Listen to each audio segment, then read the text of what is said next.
Hello, guys, and welcome to the next episode of a deep dive. And today we have JackP. Thanks for coming on, buddy. How are we, buddy? Yeah, I'm good, mate. Thank you for having me on. Listened to podcast a few times now, so making me debut on a podcast. So yeah, it's nice to be on. Thank you. No issues at all. As anyone can see, maybe if you're watching on YouTube, Ellis has gone. He's on his fifth holiday this week. No, jokes aside, he's on another holiday. So hopefully he has a good time with that. And you're watching this, mate. Make sure to drop that like, remember. But nevertheless, we crack on, and I think we're going to go in a similar fashion to what we did with Salah Jonesy. I think we are going to go with, so let's go to the bare basics, right? For you, Jack. So how and why, I guess, and what drew you to Sorare in general? Yeah, well, quite a familiar story with a lot of Australians. Really, I started on the known platform Football Index, so I was on that for quite a while. I'm not sure how long, really. I was doing quite well, to be honest. I'm sure people that play Football Index again won't talk about it too much, but I was on, really good profit. You're talking, 10 plus £1,000 profit, and on your portfolio, a little profit and loss at the top. Wow. Obviously, we're not happy with that. Managed to escape that, with profit in the end, not as much as £10,000, unfortunately for me. But luckily, I did escape, before, you know, we kind of went basically. Yeah. And then wasn't so long after my brother, back at my parents' house, I can always remember on the dashboard of Sorare, he brought a docu. His first ever car was a rare docu. Wow. And I thought, what is this? What is this, game he's on? And it must have took me about a month since he started playing. I'm not quite sure actually the timing when I started and he started. But yeah, it kind of coming from there, from my brother. So I've got to thank him, really, from that point of view. And that's how I started Sorare. Also a passion for football, fantasy sports, FPL, etc. So yeah, that's why I'm here today. I love it. I love the story. I was thinking, like, I was going to ask you. One of my next questions were going to be: does Sorare stem to any other family members? Is it just your brother who does it, or do you have a dad that gets into it, or No, sisters or it's anything? just my brother really. He's obviously big into football, and just like myself. To be fair, it's quite unusual because my dad's not really a big football fan, so we're not quite sure where it's come from. But me and my brother are obsessed with football since we're young. We've always played football. He is a Man United fan, which obviously I know you are as well. Dad, a lad. But yeah, Shout out Jack P's brother. There we go. no, yeah, we're both on Sorare, just us two, and that's one of the reasons why I come into contact as well. I'm sure we'll kind of might come on to that in a bit as well, but yeah, it's just kind of us two really that I kind of know of that playing Sorare, really. But what a first buy for him then? If his first ever buy, what was it? Did you say was it a super rare doku? I think it was his rare. I'm pretty sure. Rare. I mean, I could be. I'm pretty certain it was of the rare docu. He has got a super rare since, so I think he has sold that card now. But yeah, I can always remember that on his home screen, that docu card. I thought, Yeah. what game is he playing here? Oh no, that is what a pickup for one of you think. I knew from Oh, I don't want to blow my own trumpet, but I knew as soon as I watched Doku and I saw him playing. I think it was in the under-19s for Belgium or something. He was. I just knew he was next level. He was nuts, and he was always going to get a bigger move from Rennes as well. So, and then obviously yeah. he's done that, and he's now moved to obviously Man City, which is absolutely crazy. Is there anyone like for you in your gallery that you've picked up since, let's say, a youngins? You know, you're between like 16 to 18. Who is getting first team appearances Um, now? well, yeah. When I first started Sorare, again, it probably stemmed from Football Manager FM, is known as. Again, I'm a massive fan of Football Manager. Still play to today, basically. Yeah. Again, I'm one of my only friends that only play. A lot of them play FIFA, where I play a lot of Football Manager. So when I first started Sorare, I was picking up people like Costa, Porto's goalkeeper that wasn't playing at that time. Charles De Ketelaere at the time had a super rare at one point, had a Doku, Nuno Mendes. So it was the obvious plays at the time. But then there's a few hidden gems. Obviously, not all have kind of come off. There's a few MLS buys I've picked up. I think Nyman, his name Moses Nyman, he's 16 years old, meant to be the next big thing. Paid how much I paid for him now, but that hasn't come to plan yet. So yeah, there is a few that have done well. Again, my biggest trade was Cody Gakpo. Again, I might come on to talk about in a little bit while as well. But Yeah, I think a lot of them from Football Manager, and there's probably a few in the gallery that I probably forget about now. I've got that many players, which is obviously great. Yep. But yeah, a lot of wonder kids as I call. I picked another one up yesterday as well. So yeah, let's see. I love that. But I was going to say you mentioned obviously you got the size of the gallery you do, which was I've watched your the whole review of your gallery of 2023, which is a great video by the way. So it's a great insight of profit and losses and stuff. So that's going to bite you in the arse later when Jonesy gives you the old gallery quiz. I'm Oh, sure because I tell you what, Jonesy, he takes no prisoners. I'm going to tell you that. Salah didn't have he had an oh, okay can't time, wait. but not the best. But we will explain those rules later. Anyway, um, I did want to obviously stay on the whole side of Sorare still before we start going into more football, maybe some like little personal ones. But has Sorare like what's your most favourable or memorable, I should say, sort of Sorare memory or experience or something that sticks to your mind, whether it's the first like your first ever podium or if it was you watched the players live in real life or share that with us. Yeah, there's probably a couple. There's one which includes obviously money. Obviously, I'm sure we all play Sorare for the fun, which with rivals, and I'm sure we'll come on to what rivals in a bit as well. But all play for the fun side, of course. I think when I started Sorare, the money side wasn't too much involved like it is today. So the first, I've probably got two highlights. I would say the first one would be the Cody Gakpo trade. So there's a that aren't aware. Again, I'm probably talked about this a few times now, so I do apologise. People have already heard this, but I picked up a Cody Gakpo for £2,000 for his super rare when he's at PSV. If you look on set PCs, etc.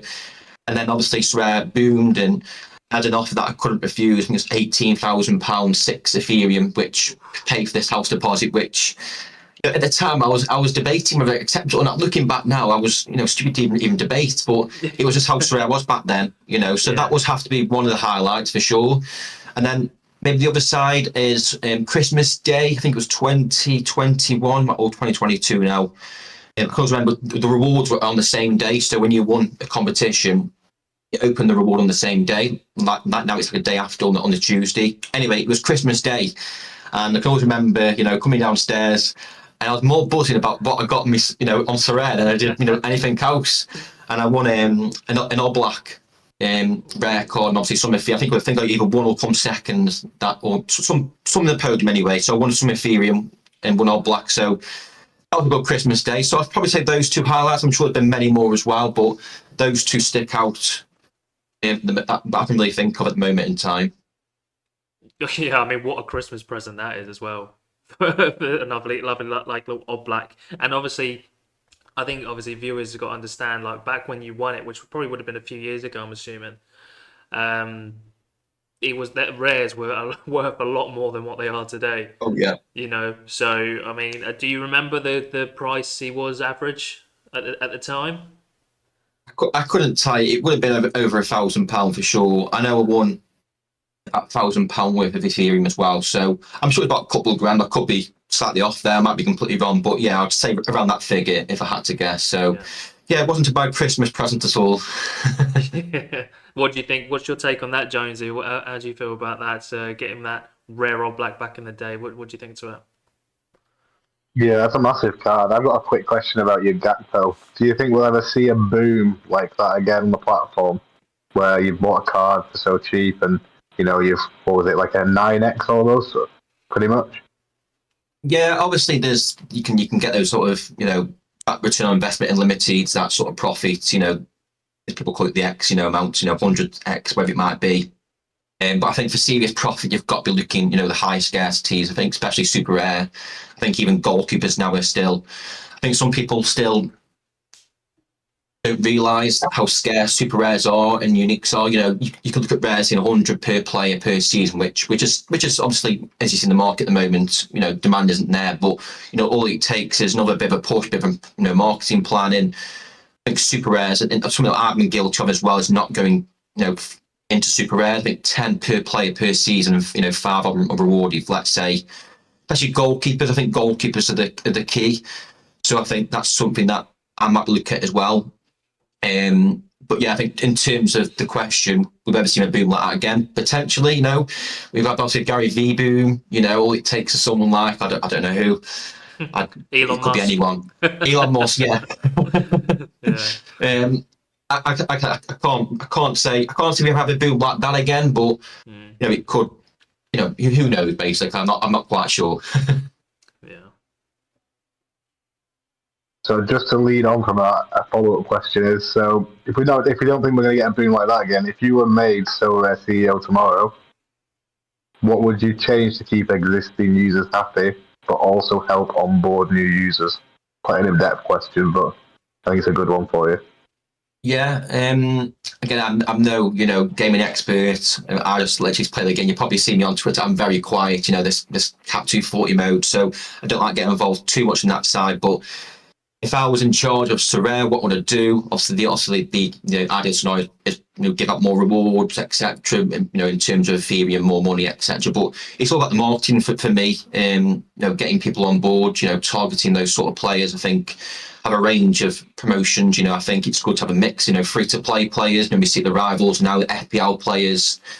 Football manager content creators, I feel is perfect, marketing tool, and also the higher end players. I've seen people mention about poker players, that sort of niche area, marketing area. So I think it needs to be kind of a broad range of football fan, but also, want to make a bit of money as well. And football fans, free to play players. So yeah, that's what I would definitely really focus on the marketing. I think we've got the rivals there now, which I think it's great. You probably don't know if you did my video, but I think Growls is great now. I was on the fence with it before. I was very negative actually about it before. So yeah, I've really go to town on the marketing side, which I'm hoping, and I'm sure I've seen a few adverts, but not as many as I would like. Also, I get them on the billboard on the same, which is great. But I want to see more basically. Yeah. No, I just want to butt in. Definitely Sorry, mate. Rivals side, definitely. I played a little bit of Rival this weekend. I played against you, Cap, and you beat me. But no, I won a card reward. I won my first arena game, and I won a card reward from it. Somehow I got quite a low tier card, like an under 23 goalkeeper from the US. So I was quite happy with that. Yeah, if they keep handing out card rewards in Rivals, that should onboard quite a few more users. Yeah. I just wanted to butt in on that because, I mean, frequent listeners of this podcast will probably think this is a bit of an echo, but obviously, I'm going to ask you in a second to ask you to prepare, Jack, which is the one in, one out you would bring to Sorare. But just going on your point from beforehand is, I fully agree that it's the marketing side I think is quite poor from Sorare in general. Obviously, yes, we have the whole rivals thing now, which should be a good reason for people to stay on board, but it's actually the initial getting people to come to Sorare, because when you hear about like the name itself, Sorare, it doesn't say anything about football. It doesn't say anything about what it is or anything like that. I think it's good that it stays away. Like it's not called like crypto football or football crypt or some crap like that, where it's got crypto entwined with the title. I think that's a very off-putting thing for a lot of people. But going back on the marketing thing, it's more like I've always said, and I'm sure Jonesy and Ellis at the time as well agreed, is that the marketing in regards to like in England in particular, the marketing is very poor. Like you never really hear of Sorare at all. Like on like I don't know why they don't try contact maybe Sky or something like that to put a TV ad after or midway through a game or something like that. I've only ever seen it on the little boards around the outside of the pitch, and that was on a random football game. But again, going back on what Sorare is, the actual title itself just doesn't make any sense of what it actually is. Do you know what I mean? So they need to do a lot better with that. They've obviously contacted you in regards to your the giveaway you're doing currently for the two Premier League games, which is brilliant from them to contact the somewhat smaller content creators for the space, which is really good again. So yeah, that's obviously good props on them. But like I said, just to go off the tangent, is what is your one in and one out then for Sorare that we would obviously bring in and take out, if you have any? Yeah, so I've got a couple of things to add in, and then one to not maybe remove, but maybe change. So I might have just change a little bit there. So it's really removing something. It's more about changing something. So I'll start with that. So again, this is kind of my remove section. Is in the scoring matrix. I'm sure a lot of people will hopefully side with me on this one. Is when a player wins a penalty. So just for example, I don't know, Messi wins a penalty, or maybe not Messi actually. Suarez might win a penalty for Inter Miami. Messi takes it, he misses, and Suarez doesn't get any points winning that penalty. He might get obviously the dual one and the foul one, etc. Obviously, if Messi converts that penalty, Suarez gets the decisive as well for winning that penalty. So I think something that needs to change. I think the same with the defenders as well. I think if you concede a penalty they miss, you still get points for conceding a penalty. So it doesn't kind of make sense. So I'd either remove the penalty one where if you're a defender, you concede a penalty but they miss, you lose that point. But I think, if you win a penalty, even if it's just an extra 10 points, not 25, for example, just something needs to be there. Might be a big chance created or penalty created, like another little matrix. Yeah. So that's going to be kind of remove/change section. And a couple of things maybe to add. So the first thing was very recent, which is the rivals, written us down here. I have something like a mini league against friends, like head to head, like a Premier League section. So you've got 380 tickets throughout the whole season, and you have to pick one. Well, you'll choose all Premier League games against your friends or against the whole Sorare community, and you've got a bit of like an FPL leaderboard, but on Sorare in the Rivals mini league. So or head to head, something you can do a bit more in depth in Rivals. Again, this is quite fairly new. This is literally yesterday thinking this was for me. So that's like a mini league against friends. I'm sure this will come into plan soon. Or like I said, like a bit of a Premier League, Bundesliga sort of league as well. It's just not an overall leaderboard, if that makes sense. And the second thing I would say to add in, again, probably the crypto guys aren't going to like me with this one. I see it kind of around somewhere on Twitter or Discord, is some ID verification. So I've seen it on, I think this might be, is it Spicer on Twitter and other people, seen a lot of people multi-counting and, farming the 240. So something that's very easy to put into place is quick ID check, upload your passport or driving license, for example, few checks, and that's it. Nothing too much, nothing to, put people off. It might just be upload an ID. It takes, a couple of hours. But again, that's something very light, really. But yeah, then be a couple of things to add, remove or change, basically. Yeah, I do like them. I was going to go off the whole point of you mentioned obviously with Rivals being obviously it's really good now, and it's a lot better that you can actually win rewards from them. I was worried beforehand, so I want to get both your takes on the whole update itself. I know you just had a little say on it, but maybe a bit more in depth. But I think it's obviously really good for the platform. I was like yourself, Jack, and Jonesy, I know you were a bit naff with it as well, where it was like, okay, this is a bit boring now. I had like 100+ arena tickets that I just never used. I just had them sitting there and I had no reason to use them, or you weren't even given like any Sorare coins or nothing like that. There was no benefit to it. It just felt like a sort of, let's say a Wish version of Draft Wars. Do you know what I mean? So it didn't have it was nothing to it. It was just, it was just there. It was just an extra added platform to the game, I guess, which was a bit useless. But now with the changes, what are your takes, both yourself, Jack, and Jonesy, on it all? Go on, Jack. Yeah, go on. I really like it. As you said, I had over 100 tickets as well in the arena, never used them, didn't really get too much involved. Was that because maybe the rewards weren't there? Perhaps, potentially, not going to lie about that. So the mystery shirt always gets me as well. It's like 0.01%, whatever it is. I still think there's a chance. Does that mean so you're saying there's a chance? So that kind of that draws me in. If I'm going to be honest, in the leaderboard now, I'm quite focused on leaderboards. I want to be top of my friends. I think I'm second at the moment. So yeah, and I think the arena as well, it's got to be quite rare. So I think I'm not quite sure how it worked last time in the beta, to be honest. As you probably told, I didn't really play it that often, but I think the tickets need to be more limited. So I think it's one every 12 hours at the moment, which is great. I think that was like before. I think keep it like that. I think if you have too many tickets and too many rival matches, people can get can can go too much. So I think what they do at the moment is great, keeping them quite scarce. Maybe you can buy some tickets with coins in the future. You can win tickets in the pro game. I don't know. That's something that they're thinking of as well moving forward. But yeah, I really like it. I played a lot yesterday. It got me 3 consecutive wins, and then I started losing some games. My first loss was a Stoke game, which wasn't too good. But yeah, I really like it. I think it's a good onboarding tool as well. It's the first time I've actually gone to my friends, well, put it on my Instagram as well to say, join Rivals. This is the game. You can, win cards, win jerseys, etc. Potential tickets in the future from playing a free-to-play game. So I felt, comfortable sharing that with people that never played Sorare before. And somebody say, if someone can win a pro card, a limited card at a tier 3, I think, oh, what is this? It might be worth, £1 but what is this? Let's have a quick look into, can you buy these cards? What cards can you buy here?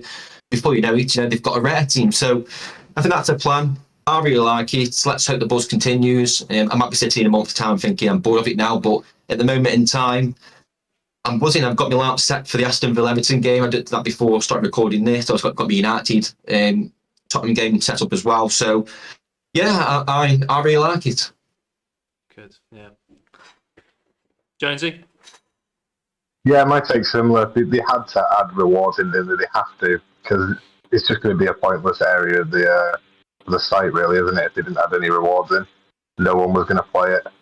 But yeah, I like the whole reward box aspect and coming around a bit for that now. I was completely against it at first, but yeah, it's a great way to onboard new users. And, you can come on for free now, and you can potentially win a card for not putting any money in. Like I said, I won one last night out of my box. It was only, under 23, like £1 card, but that might be something to start someone's gallery off, wouldn't it? So yeah, they can go and sell that card and maybe potentially go and buy into like one of the, is it one of the, what they call the pro leagues, is it? You can buy one common, one limited and 4 commons and start off from there, yeah. And like Jack said, probably know it, they might have a full rare team. So yeah, I really like the onboarding aspect for it.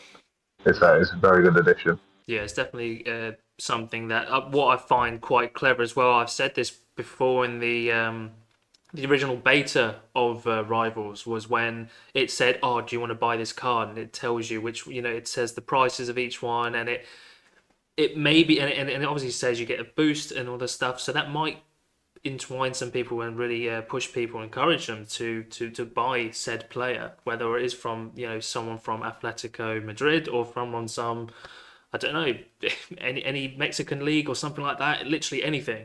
So I think that's a really good idea. So what I'll do now, I'm going to reel it back a bit again. I'm going to go back off the basis of what we had spoken about beforehand. And we obviously know you've been here from the beginning, Jack. You've said how, you picked up JackP and all these other amazing and some not amazing buys and whatever. How has your Sorare, strategy changed, or has it changed over the years? Or are you just still sticking to your guns and doing the same thing? Or, it'll be nice to hear. Yeah, so I like to keep hold of my players, and probably a bit too long. I follow some people on Twitter as well that are always swapping and changing their galleries. I can't think of any names off the top of my head right now, but there's plenty that, always buying and selling, and they sell the gallery buying you. And to be fair, they might be doing really well, and it probably might be the best strategy. But I'm very attached to my players. It takes me a while to sell players. I can always remember my first big sale. It was Lukumi, who played for Genk at the time, defender. I think it's in the Italian league now. I had a super rare, and he was unbelievable for me. And I knew there was transfer links coming, so I can always remember that night I sold him. I was a bit gutted, really. So yeah, it's hard for me to get too attached to players, basically, and that's probably my problem. Probably is my biggest problem on the game on Sorare, basically. So that's one thing I'm looking to change. If opportunities do come to sell players more, more. For example, Joey Veem at the moment, he's PSV, great scorer. He's got 0.3 for every years at the moment. And I saw the other day that he's going to leave PSV at the end of the season. He's not going to sign a new contract. So people watching this haven't heard the news. There you go. I own a Joey Veem rare card at the moment. And, he played last night, got an amazing score. I just can't come to sign because, number one, he's Joey Veem. Number two, he's fixtures. But I know it's probably best to time in the next couple of weeks or next month or two before it starts decreasing. And if I put a bit more money towards it, I can go and get a Rodri from Man City for more or less the same value, obviously maybe a bit more money, or go and get a Szymanski for even cheaper. But I'm very attached, and I'll be sitting, in 3 months' time, still having my gallery not sold him. So that's what I'm trying to change, not get too attached to players. I did a review of my gallery on my YouTube channel, and probably do have too many rare cards. And some weeks I build lineups and think, oh God, I need a rare for this game week. So yeah, I feel like I'm happy with my gallery. I said at the start of the year I'm not going to buy too many players, but then I went and I've brought about 5-6 players the last couple of days. Trent, Alisson, Liverpool defensive stack. I brought another super early in yesterday as well. So I just can't stop basically. And last year one of my goals was to withdraw 50% of Ethereum threshold. So every time I won the threshold or podium, whatever it might be, I'd withdraw 50%. Now, if you ask me, have I done that? I'll be lying if I said yes. But yeah, so strategy-wise, again, probably kind of going over the question really, not answering the question directly, but strategy-wise, I do a lot of lineup builder videos. My main target is, the rare pros under 23, rare pro under 23. I'm trying to venture into super rare, find it difficult, and I don't think the rewards are amazing there just yet. I saw someone tweet, again, I'm terrible with names and what I've seen, but someone tweeted one under 23 or come the podium so many times, under 23 super rare. And the tier 1 rewards were absolutely dreadful. So that puts me off moving up. So again, that's what Sorare can maybe do is, ask people to move up by giving out good rewards and super rares. That's what put me off. I could maybe go out there now and get an amazing on 23 forward from the auction. If I knew there were better rewards in on 23 super rare. Yeah. So I think that's my next step. I think I've seen Laird talk about it as well, Andrew Laird from Sorare Data. He's in a similar situation, I think, with me, where he's got decent rare cards, he's got some super rares, but the next step is to buy elite super rares, and obviously they aren't the cheapest. I went for a Madison auction the other day at Tottenham super rare, 0.7, which I thought wasn't too bad. Missed out by a couple of bids, but obviously the guy who won it might have gone to X amount. But yeah, that's the next step for me, buy those elite super rares, but it's difficult because it costs so much, which... I haven't got, a money machine behind me. So, yeah, that's kind of my strategies, my kind of next steps, really. Yeah, I like that, mate. And Jonesy, what about you, mate? Because obviously I know you've been here again on the Sorare scene for quite some time now. Obviously, not to the extent and gallery size of Jack, but not many can say that. But what about for you, mate? Well, what's my strategy going forward? Yeah, has your strategy changed over the years since you first started? Yeah, I think because I obviously focus heavily on Cat 240, I won that E mainly, and as you know, recently I've been trying to get a full collection of one specific team that I have a bit of love for. They're not a great team, but I'm hoping next season they'll be a lot better. It's Tyrrell from the Austrian League. I've been managing a Football Manager for God knows how many seasons now.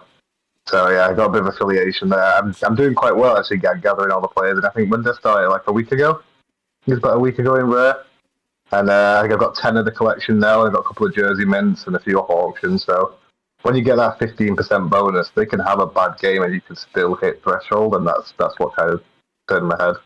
They're not going to have that many great games where they score 350, 400 points, but all they need to do is get the 280, and if you've got 15% on every single player, then there shouldn't really be too many issues, unless they obviously have a stinker and get beat 3-0 then, which could happen quite often, actually, looking at them this season. Yeah. Well, it's good to get an insight of what you both are doing, seeing that sort of different, like you said, Jack, for you, you're mainly obviously going to be under 23s, and you're more the, I guess would say, champion Europe sort of players, whereas myself and Jonesy in particular would be very much like second division, challenger Europe, more within our sort of price brackets. And plus, obviously, I was going to ask you, why is that the case? Do you just feel a more attachment because you can watch them a lot easier, or is it you don't have the time and reason or resources to sort of scout for anybody like that? Or what was that? Yeah, so probably actually answering your last question probably more better this one actually. What I'm going to say right now is I've moved a lot to Premier League players and champ players from Challenger, Asia, MLS. Number one, because I know the players more. So when I first started Sorare, I was all about stats, Football Manager, and buying those cheap players that, if you come on a budget, I brought Premier League players like Super Rare Mark Gay, Bruno Fernandes, Rare Card, and there's a few others that I brought as well, like Trent Rare. And I've seen your video as well on the budget buys for players. And if you haven't got a budget, there's plenty of players out there that score, maybe not as well, but really good scorers. Yeah. But I've come to a point on Sorare now where I hate when one of my players, for example, Joe Veman, if he moves from PSV to, I don't know, West Ham or wherever it might move to, obviously he could still be a good scorer, but I don't like that. I would prefer to pay, someone that's playing for West Ham now, that's Bowen, for example, that's doing well. Yeah. And his only move now, Bowen, could be, well, he could still be to a top 6 club that he might not play often, but you get the point, hopefully. Yeah. That I'm playing more for enjoyment and there's less risk for transfers, if that makes sense. But I believe, I'm not playing Sorare, if I said to another person next to me and say, what's the best return on investment strategy, I wouldn't listen to me. I wouldn't follow the players I'm buying, because I'm buying players, same as I know, I watch every game week, buy more Premier League players. If I was saying to someone that wants to start with my budget right now, I would say MLS, South America, Brazil, Argentina League, that sort of area, Challenge Europe, that sort of region, basically. I think there's a lot of undervalued players, especially in America at the moment. I'm doing some scouting for MLS at the moment in time for the off-season teams, and some of the value in the Asian, obviously Asian divisions as well, the Asia K-League, J-League, which I have no idea about, but I've seen some scores. I've actually been on the Super at the moment, and his scores are unreal, and I think you can get him in, just maybe pick him in the All-Star Rare Pro 1 week. You just never know. So, yeah, that's probably my strategy's changed a little bit from getting those, unheard players, unknown players to Premier League players. And, that's part of the reason why, really. Yeah, okay. And so I guess we'll talk about more present times. So how do you find your sort of next purchase? And like little mini sub questions to that would be like, how do you assess the value of a player, or do you care for that? And both in potential, or terms of potential, or their market value. So how do you go about, JackP, go about buying the next player, whether you think it's potential or you think it's a ready-made buy that can prolong their ability to win you rewards and Ethereum? Yeah, I think with someone the size of my gallery and the cards I have, I've got to look in the future and right now, I believe. So, I buy some cards. I brought in Neuer and Ellison goalkeepers recently that are for right now. I've got a Trent, so that kind of makes sense. And I've got Delit and Kim and Jay, so it kind of makes sense for those stacks. But I've also buying for the future as well. I solidly believe, if you're playing in, Cap 240 Rare, I know some of my watchers on Twitch are playing just to a super rare Cap 240, and what the next steps once they get that Ethereum or the money, where do I go and buy? So I'm suggesting to them maybe go and buy a rare goalkeeper that isn't playing at the moment. So if young goalkeeper, you're seeing the likes of Costa, for example. There's a goalkeeper called Denny. Again, it's not financial advice, do your research, but there's a goalkeeper called Denny Simon, or Seaman, how you call it, playing for Stuttgart, who was highly rated goalkeeper, not playing at the moment in time. Obviously, I brought the Rome Jaden card yesterday, which I'm not going to pump too much. There's that Restas as well, who starts now in the French division.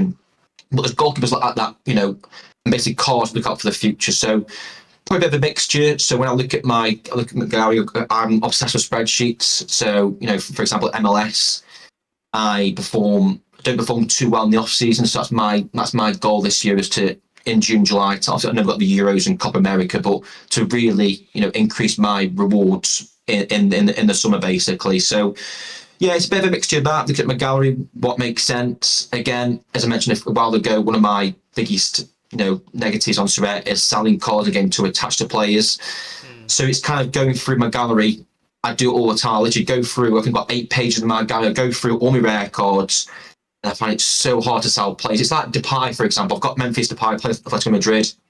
He's sitting there doing nothing for me, but the values right now, all it takes is a move to MLS, for example, and he's one of the best players. One of the good players on the platform.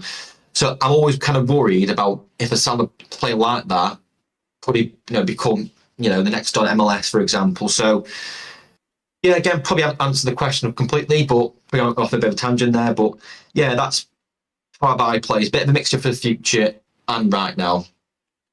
Well, I've got two more little questions for you for So Rare. I'm going to ask one, and then I'm going to see if Jonesy has any afterwards. But and then I'll ask the one after that. But my first question to you, obviously, you mentioned how obviously someone like Depay can go to obviously the MLS, or anyone in that sort of echelon of age that's in the 30s to mid 30s could still move. Do you think So Rare would ever bring in things like the Saudi League, from where it's going, and how I guess they would govern that in the sense of, um, because obviously someone like Neymar, I know he's injured, but if he wasn't, he'd be ripping it up week in, week out, hundreds left, right, and centre, most likely.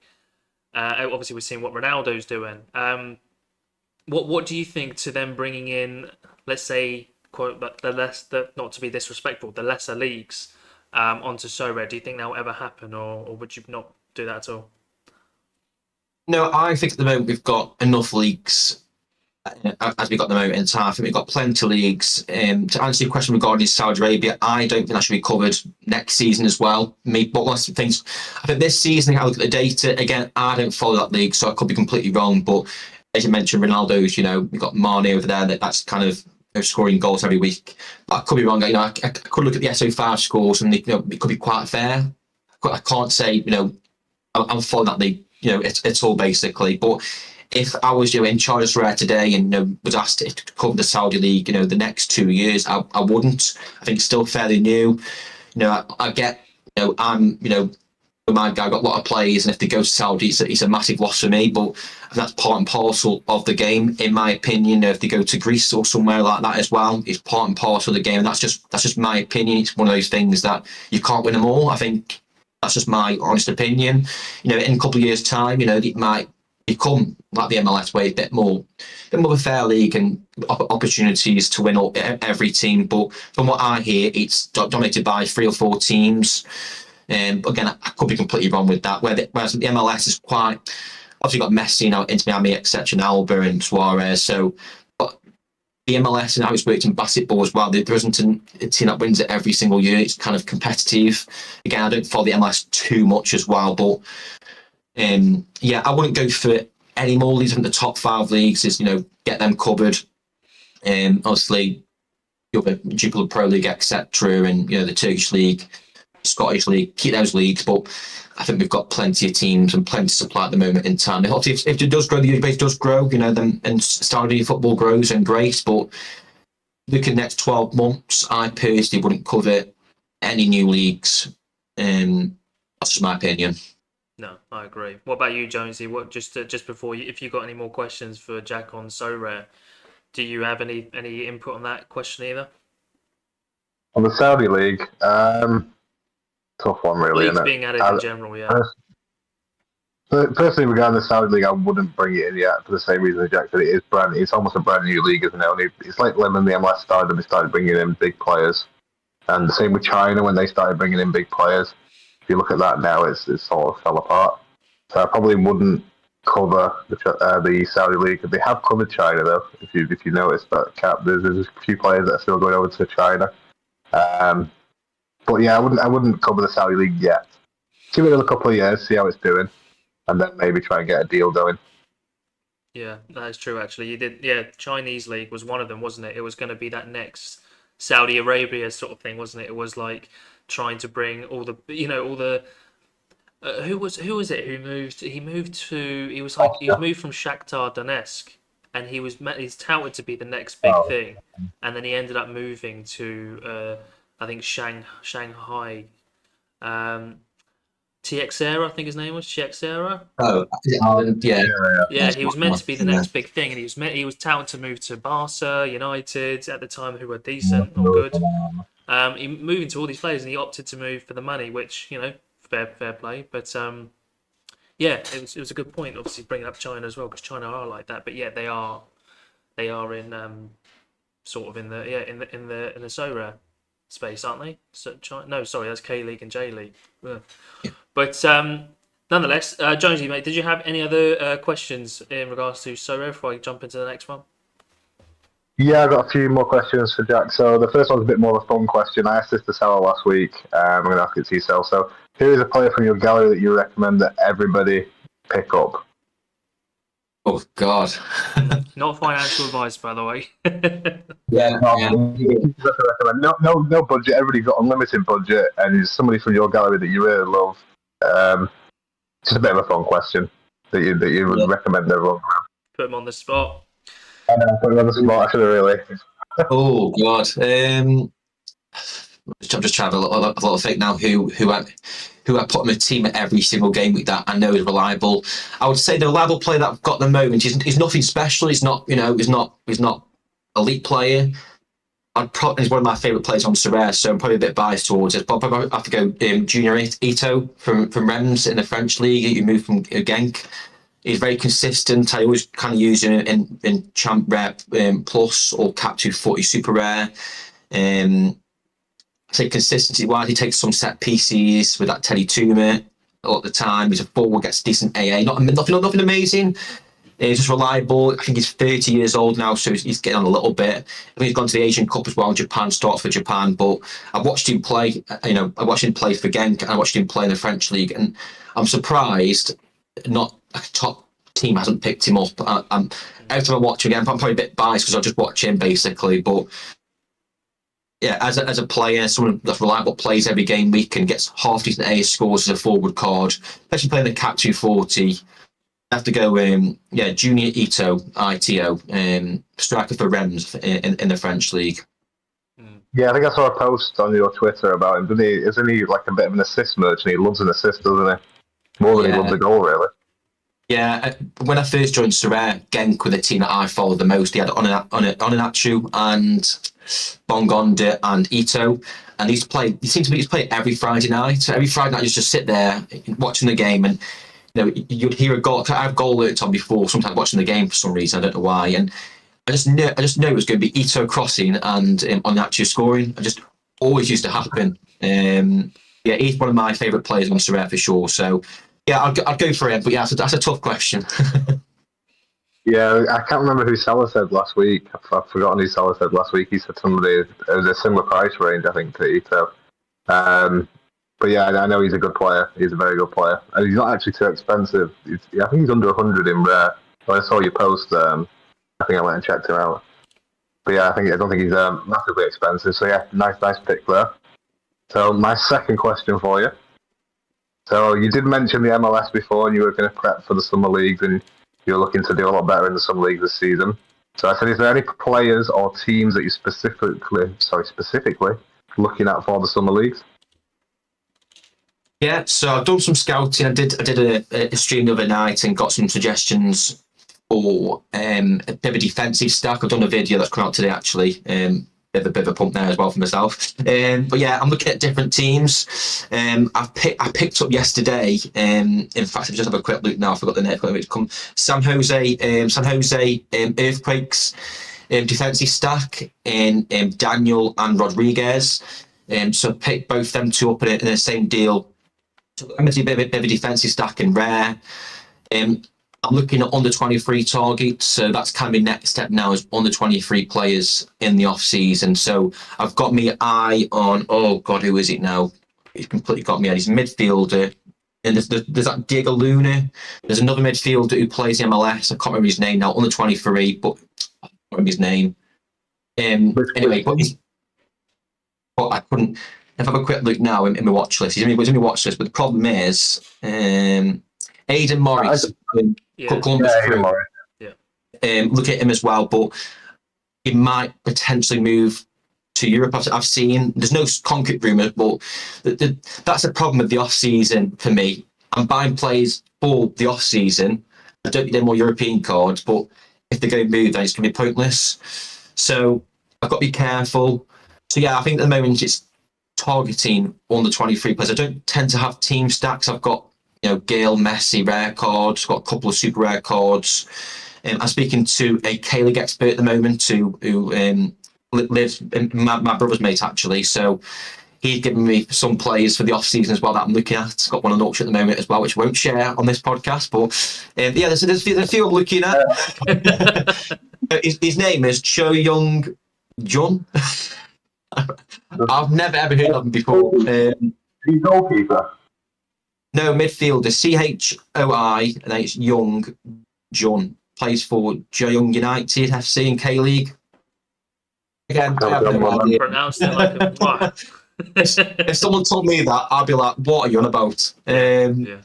Yeah, I've got a few of mine. It's more under 23s. Again, I've got Chris Brady and Terran, the fire stack, defensive stack. So he's just putting puzzles and pieces together for the puzzle, which is quite difficult when I don't really know any players. Well, any players in the J League, K League, and my MLS knowledge is very limited.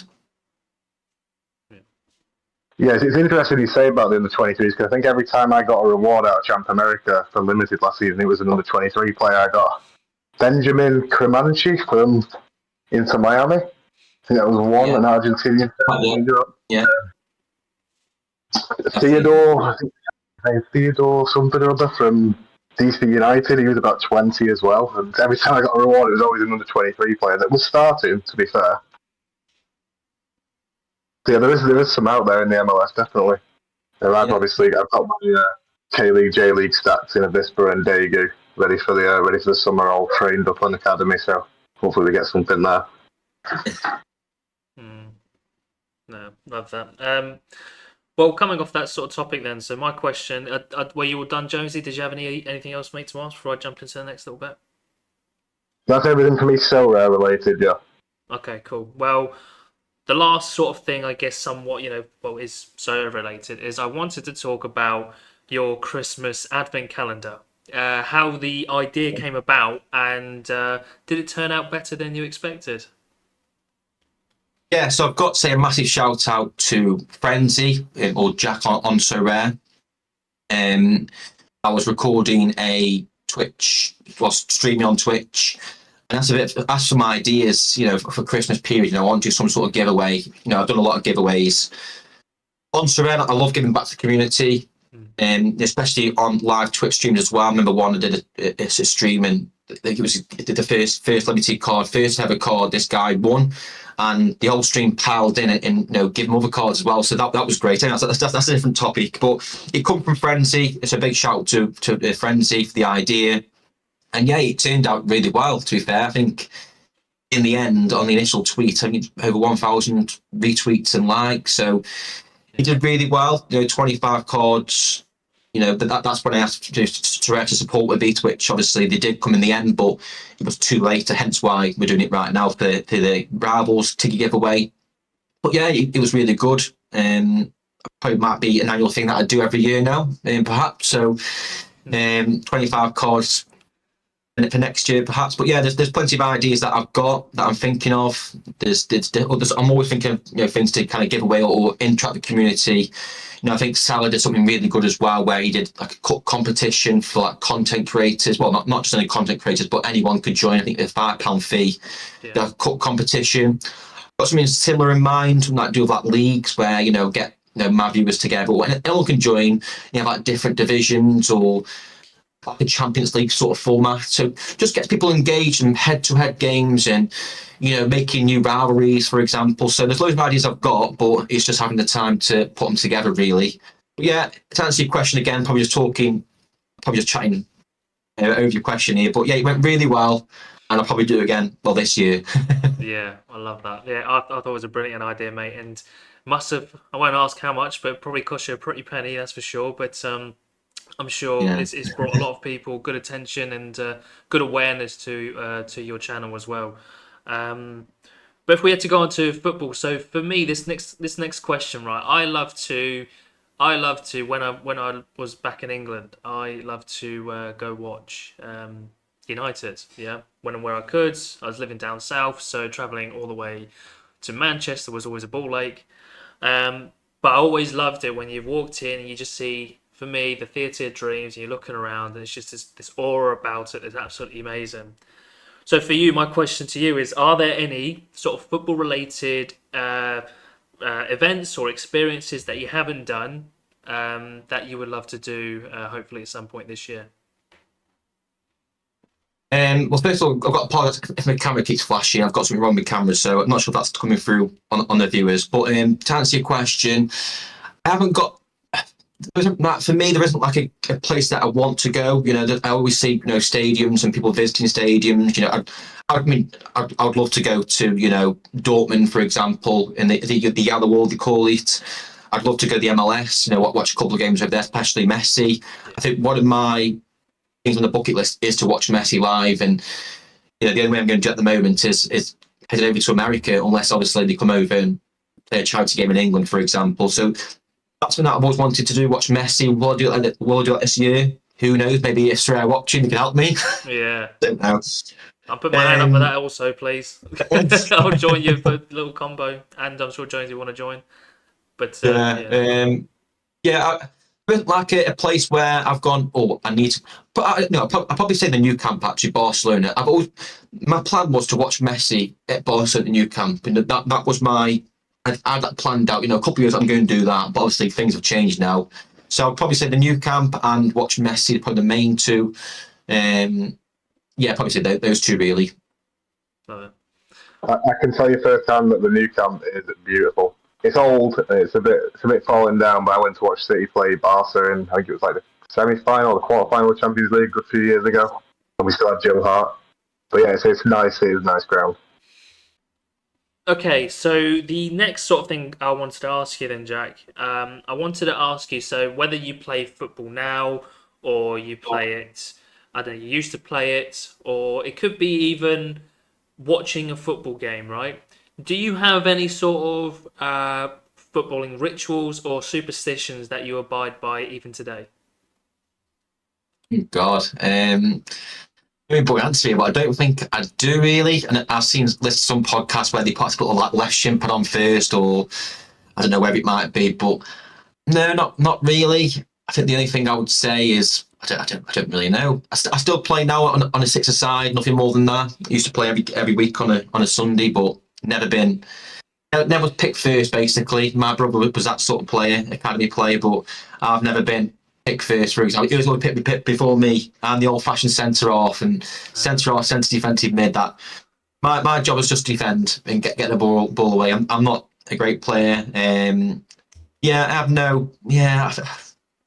Poor answer really, but no, I haven't really got nothing that stands out, to be honest. Yeah, fair enough, fair enough. Jonesy, what about you, mate? Did you do anything back in your heyday, back in the prime Jonesy era? Did you ever have any? You pulled your left sock up higher than the right, or put your right foot on differently, or you wore the hat during the game? What did you do? No, I never wore a hat during a game. I was a midfielder, so no, I don't really think I had any superstitions. And it was always put the boot in early. That was one of my superstitions.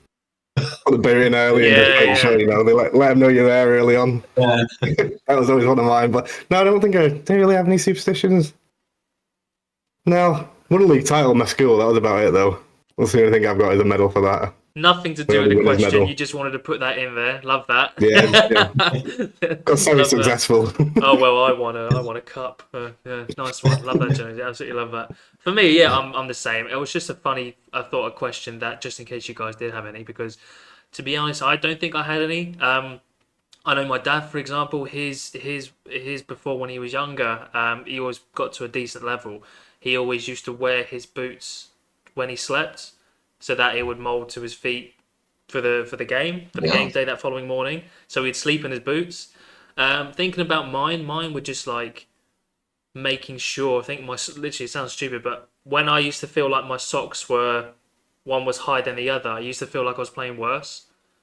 Sounds stupid, I know when I'm thinking out loud now, but I used to fold them over and like make sure they were like the similar lengths and height.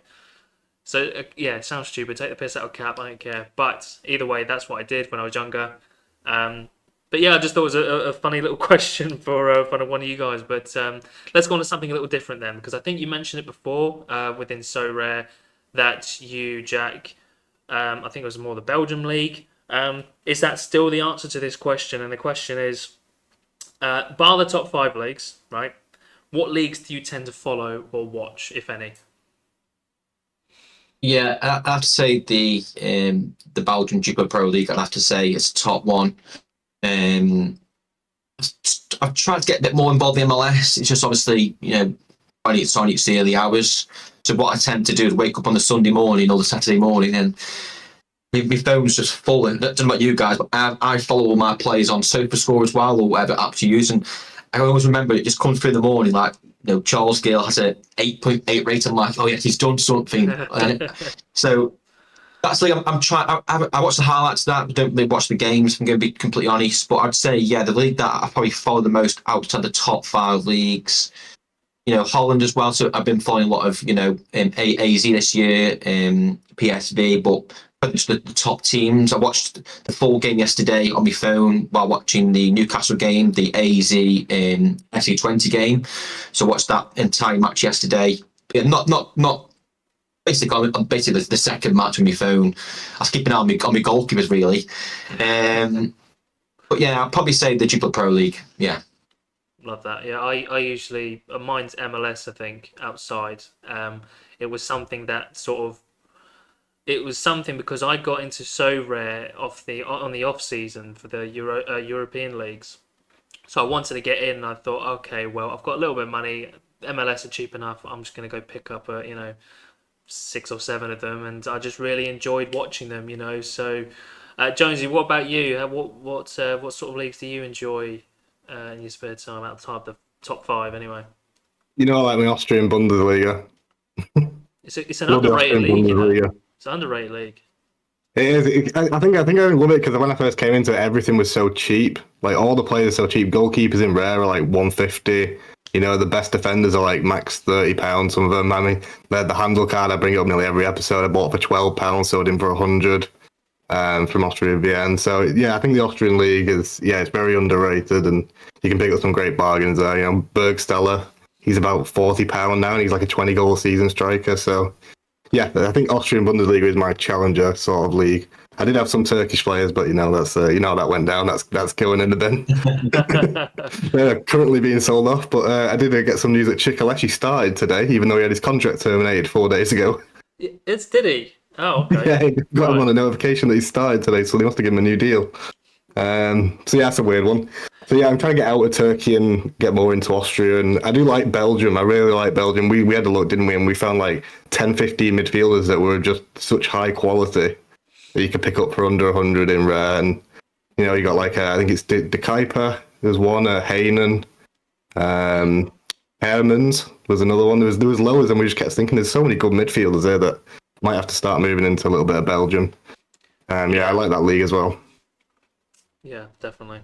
I was going to actually say, because obviously I know you've sort of answered it before, Jack, in regards to the sort of players you sort of hone in on. Do you see players from Challenger Europe or Second Division, Second Division, that you just think, oh God, they're too good to sort of like to sort of stray away from, especially going off your point where you said you're more or less looking for end products like right here, right now. So yes, they might get the move a year or so, or near the end of the year or the year after.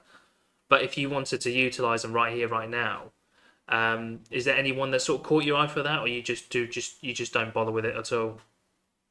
Yeah, not really. I'm more of a long term thinker. So I get attached to players. I hold them quite a long time. So I don't tend to look into the second divisions too much. But again, if I was saying to someone starting Sorare right now, I would recommend going to the second divisions. All the challenges, for example. Like for myself, I've never watched an Austrian Bundesliga match.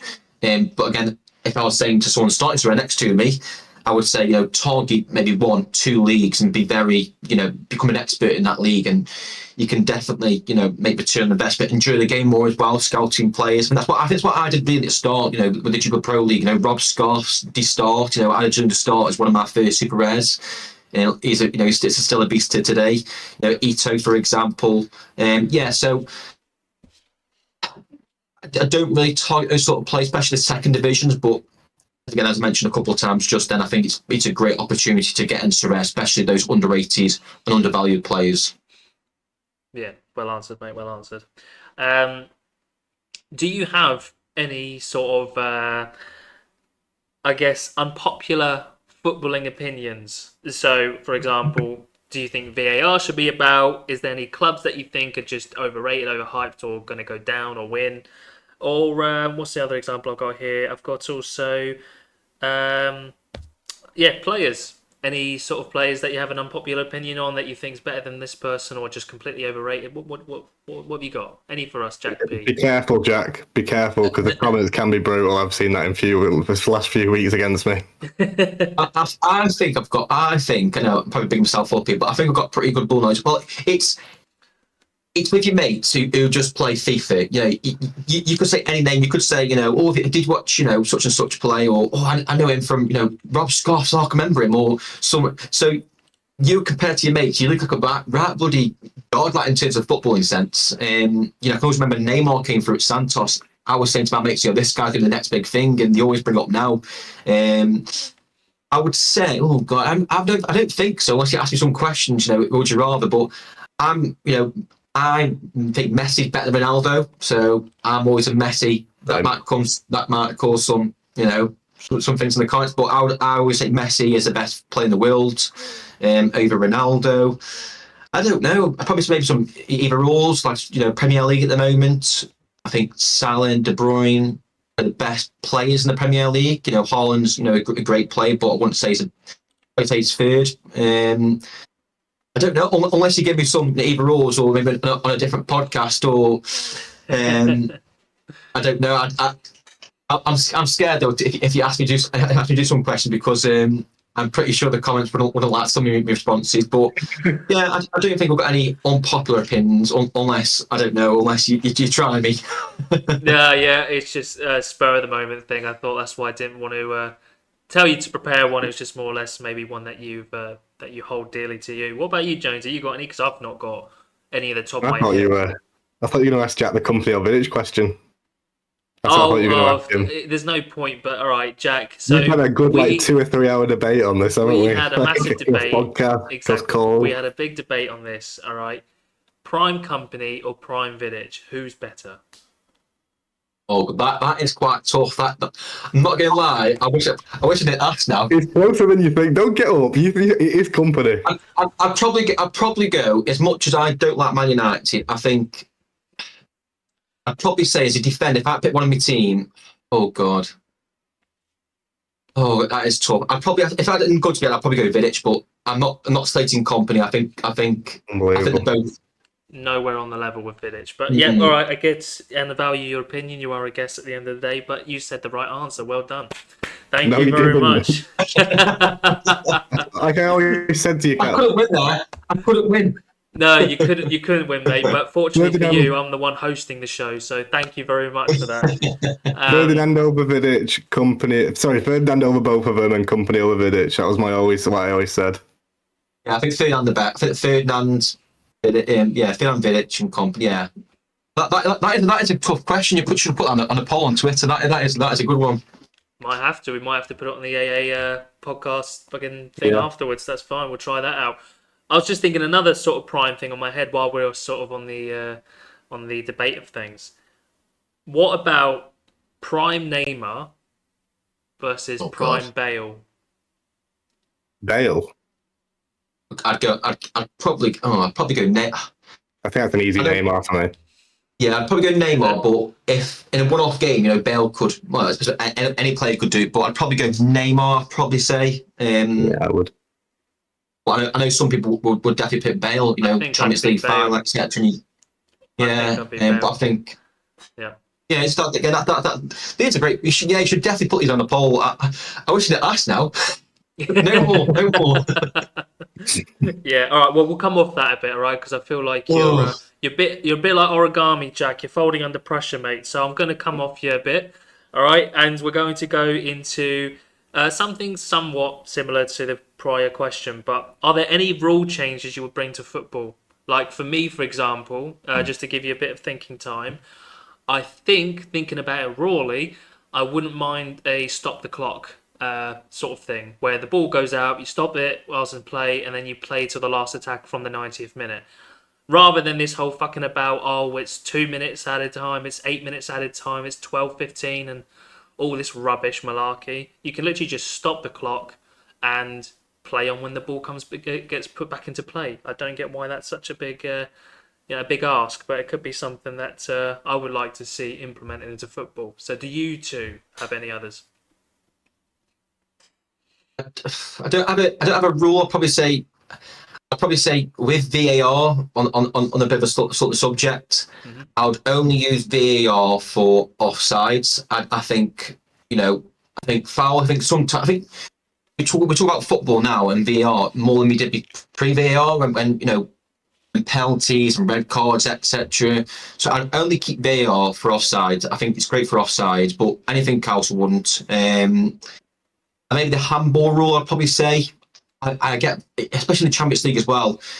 As a defender, the ball hits my hand, and I think handball should only come into play if you absolutely mean it, or it's stopping a goal. If it's stopping, then we can maybe argue it's stopping a pass. I think something's got to be clear about that, because in the Champions League, we sometimes you see a player. If it was it a Newcastle PSG game? I think it was last minute when it hit the Newcastle player's hand. I can't remember who it was now, but that for me is not football. So I would clear something about handball. Whether if it hits your hand, it's a penalty. No matter what happens, then that's one rule for everyone. That's fair, which I don't think's right. Or it's an obvious handball, if that makes sense. But who am I? Yeah, I agree. On my side, I can't think of really anything to change. I don't like the VAR stuff.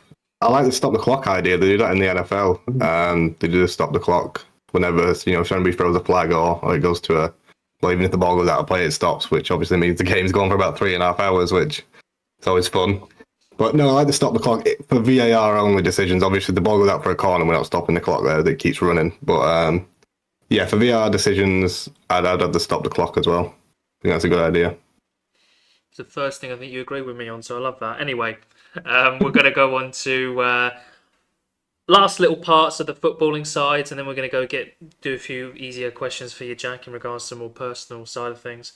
But overhyped and underhyped players in real life or in Sorare that you just think, I don't get why everyone buys this guy. All right, I don't get why what everyone sees in him. All right, because I'd rather he's not worth the money, or he's just not it. Yeah, is there anyone that you guys have underrated or overrated? Again, I'm putting for viewers that are not watching. Yeah. I mean, you're listening on Spotify. I am putting these guys up on the spot, so I have not pre-told them. I've only pre-told them a couple of these questions that I've been asking today, so do bear with us. But so Jack, Jonesy, have you got anyone that you just think, like Jonesy? Obviously, yours might be someone, I don't know, within Champion Europe, because you're like, oh well, I've seen several players within Turkey or the Mexican League that put out the same output. Jack, yours is going to be a bit more difficult because obviously your gallery is the more Champion Europe side of things. But is there anyone that you've just sort of always avoided because you thought, whether it's people getting amongst the comments or the X comments that are like, oh, you have to get this guy, he's really good, but you just think, I just don't see it at all. Difficult, really, this one, because it's not like one player. I don't think I can just pick out one player. Like you say, like the Champion Europe, I say Champion Europe, like all the players are overpriced. But again, you need Champion Europe players to enter Champion Europe, and that's what Jack plays. He plays the bigger competitions. Like the guy going to Challenger because it's cheaper. Well, obviously the rewards aren't as good, but the players are a lot cheaper because they're not as watched and they're not as scouted upon. Yeah, it's difficult to pick one guy. Can you think of anyone, Jack? 'Cause I'm struggling. No, I'm trying to think now. Even someone that I've seen someone buy, I think, oh god, why the hell are you buying that player? I can't think of it. Once this is probably done, I'll have loads. I've got one for you. Haaland. Now, Cat's going to be like shocked that I'd say that, but he's just decisives only. So your max going to ever score normally is probably going to be an 80 if he scores a hat trick, because his AA game isn't all there. Sometimes it can be, but it isn't all there. So if he scores, great, he gets you 60, but that's not going to always help you in those bigger competitions like All-Star and Champion. If he goes and scores one goal against Sheffield United, it's not going to be there. And what is he like? He's thousands, isn't he, on the rare market, and in super rare, I'm guessing he's tens of thousands. He's £1,000 as a floor price as of today of recording. He's been averaging £8,500 in super rares. £140 in limited, and nearly £70,000 average on uniques. So Yeah. I I absolutely agree. I suppose on the scarcity as well, if you got Haaland as a super rare, I think it wouldn't be too bad in that division. But I think in limiteds and definitely limiteds, I think he's not the best card to hold. I think you can find better plays that see out in limit. So this is how I kind of works rare. In limiteds, I would rather have a play that might score 35 or 100, for example, not instead of 60, 60, 60s. In rares, it might change a little bit. But want something a bit more consistent, 70s, 80s. Do play obviously super rare as well. So super rare, Haaland, for example, like any scarcity for it would be good, but I think it depends on the scarcity as well, if that makes sense. I'd take Haaland as a super rare for sure. But I think it depends on the scarcity as well. I think if I got Haaland or won him as a reward, I think he'd probably be instantly sold. And how much is Haaland compared to Mbappe? What's the price difference there? Mbappe currently his limited. So Haaland's 140, Mbappe's 370. Oh God, right, okay. Rares, Haaland again 1,000, Mbappe 3,800. This is all British sterling pounds. 8,500 for the super rare on average for Haaland, 23.8 thousand for Mbappe, 70,000 for unique for Haaland, and 158,000 for unique Mbappe. So I guess when you put it Could you buy Sane and Griezmann for one Haaland? That's a good point. Because if that's the case, I would take Sane and Griezmann over Haaland. I would as well.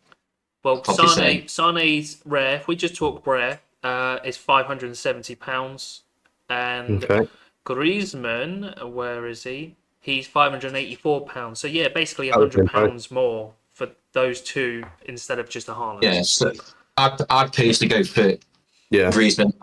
If I had a decision to make now, that's what. So yeah, that's probably a fair point. Probably a bit, maybe not massively overvalued, but I think there's better options out there for. Is that example there? Get two players for Haaland there. Yeah, I think it's just because the podcast's called Deep Dive. Just do a bit of a deep dive and just add up the goals and assists for Haaland. For Haaland, then for Griezmann and Sane over the last year for us. Because I think that'll deserve it. Go on, do host it. This thing at the same. If you want to do it, I'll do it. I forgot I'm an octopus. I've got 20 fucking thing. What are you on about, mate? I can't do that. I'm going to ask the next question. You have a look, okay? I'll do it. Thank you. You talk amongst yourselves for like 2 minutes while I edit it all up. I don't know what you want me to do. I'm looking at the questions here. I'm looking at the screen. It's an interesting concept, isn't it? It is an interesting concept. We said something like this before, Jack, about we had a good chat, because basically what we do in our spare time, for listeners who give a shit, we like to play some games at night, and then during the breaks of the games, we like to chat about or scout players from lesser leagues and even the bigger leagues and stuff. And it was quite an interesting conclusion that we found. We put in the top 5 players, and this is for All-Star Limited. This was the top 5 players. I think it was Mike Magnan, Trent, Kimmich, Rodri, and it was the striker. I can't remember who the striker was. But all that whole team cost like £600 and limited for the whole thing. And then we put together a team that was worth £50, and they they were almost equaling the same amount of prizes they were hitting in All-Star Limited. So again, obviously for people out there, you don't have to have, obviously it's really good because you can follow them a lot better, but that was the point of someone like my content, I know Jonesy's content, and obviously for Jack, for you, you're more the higher echelon of things, which is definitely, really good as well. But did you find out, Jonesy, what the... Yeah, I've got the results here ready. We get a drum roll. Drum roll, I'm smiling because we're all right. So Haaland's output in the last year was 47 goals, 12 assists, which is 59 decisives. That's right, yep. The decisive output for Sane and Griezmann combined was 71. So you get an extra, 12 decisives for an extra £100, which isn't too bad. Yeah. And you're getting 2 players instead of 1 as well, of course. Yeah. Yeah, exactly. Even Musiala, I'm seeing here. If you wanted someone who's younger, a lot younger than Griezmann, because Griezmann's 32, Musiala's 20 is £558, so a little cheaper than Griezmann. So those two combined, you're paying £100 extra, then you're getting yourself just a Haaland. But it's all He's not about got the same perspective. output. You know, if you're a City fan, obviously, then you're going to want that player. But what we can do, instead of quizzing the viewers, like what will they do and what will they not do, I think it's time now, Jonesy, for your quiz for Jack's gallery, I think. So Gallery quiz, is it? what Okay. we're going to be doing, Jack, so he's obviously, I've told you about this. I've told you to sort of somewhat prepare if you can for a £60,000 gallery. Sorry. But the point of this, right, so Salah had done his last week. I'll tell you his score at the end. Or Jonesy will tell you his score at the end. But basically, we're going to, every guest we have on are going to be quizzed about the gallery.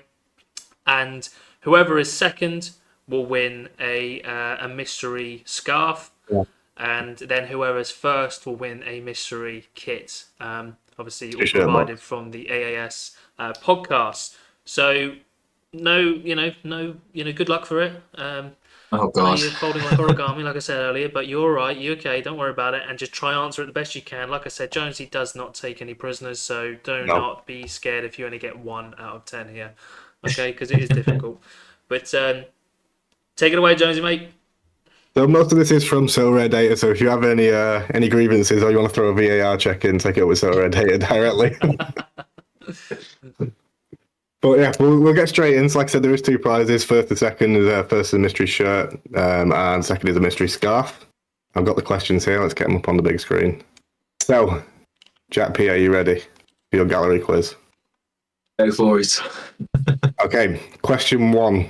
Oh wait, just before we do start, Kat, did we ask Salah just shouted them out, didn't he, or did he write them down? He just shouted them out. You just shouted them out. Okay, so just shout the answer, and we'll tell you if they're right or wrong. Yeah. Okay, what is the highest current valued card in your gallery, monetary value? Fucking hell. Oh God. This gets harder, by the way, Jack. Oh God, that's a tough question to start. It's got to be a super rare, surely. Just trying. I'm not a super rare. I'm lost, but I'm going to guess. You're going to want me super. I'm trying to find me super rares now. I'm going to say probably wrong, but oh God, it's going to be goalkeeper. How long have I got?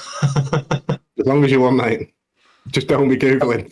don't be so data. No. The 2 players I think of, I might go into goalkeeper super rare or a champ. I can't even think of my champ super rare. No, mine's gone blank. I'm gonna have to pick the player that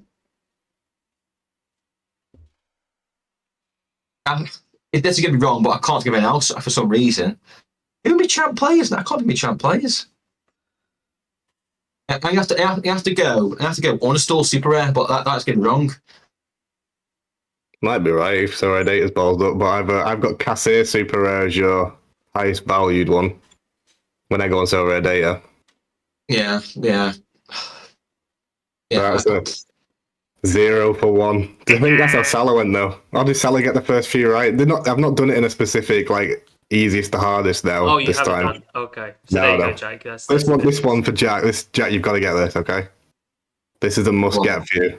How many first place finishes have you had on the platform?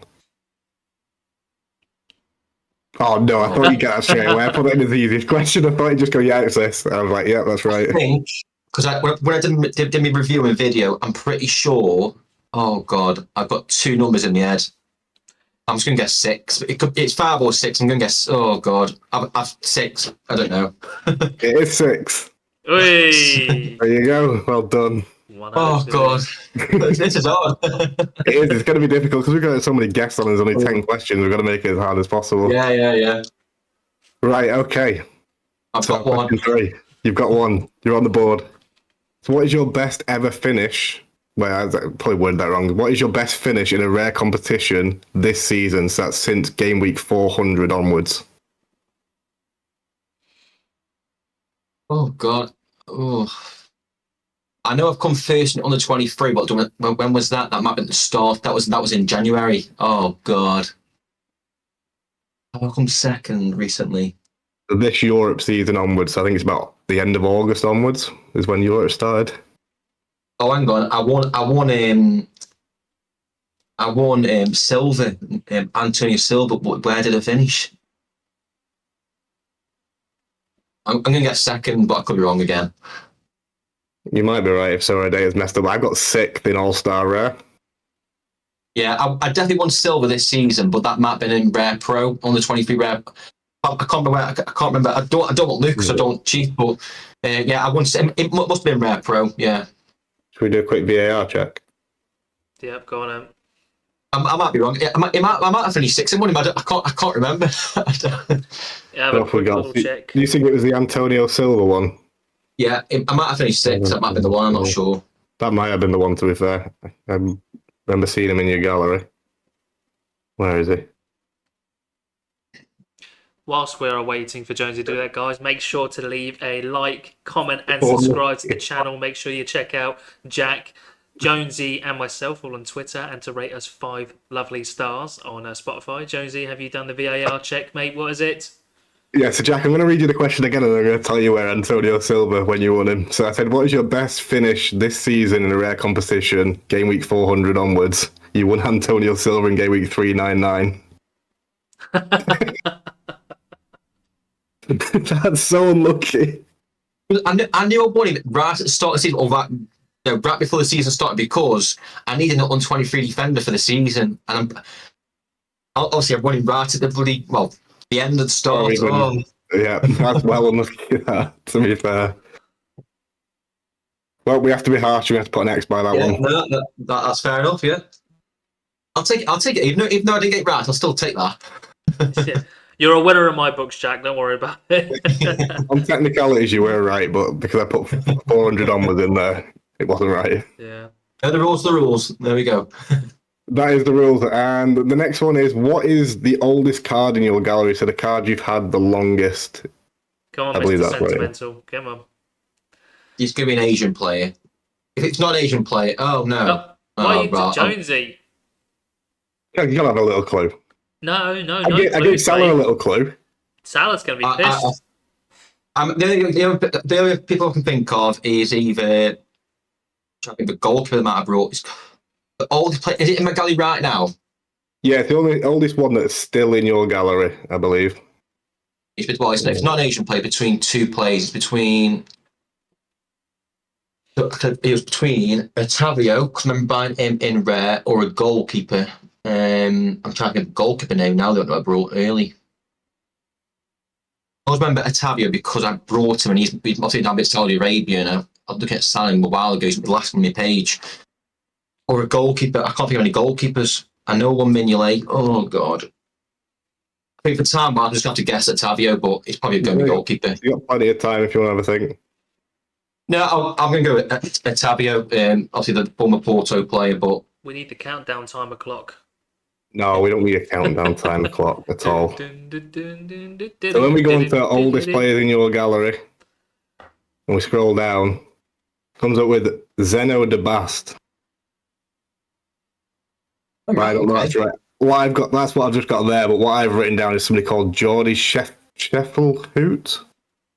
And it was a goalkeeper. No, I mean, I won't question it, but I don't think, because I brought D-Bass about 2 years ago. I don't think that's right. I think the one I've written down is right. The one I did a few days ago, I think Sorare is having a bit of a mare. I don't think it was my first buy, but again, I'm not going to question it. I don't think it's telling me. Sorare data currently is telling me that Purvis Estupiñán's new season card is your oldest card, so I know that's not right. What did it actually say in its Sorare gallery when you went to the bottom? So the one I've got that I did the other day is Geordie Scheffelhout, who's like an 18-year-old goalkeeper. Yeah, I brought it a long time ago. When I brought one of the goalkeepers, that was about a year in my journey, or 6 months. But I'm happy. I'm probably wrong anyway. So I'm probably wrong. I'm pretty sure he's an Asia player or a goal. I might be wrong. It's the one that's still in your gallery, and that's the one that comes up, a rare goalkeeper called Geordie. I never even heard of him. Scheffelhout. Yeah, I brought him when I brought Costa and a few other goalkeepers.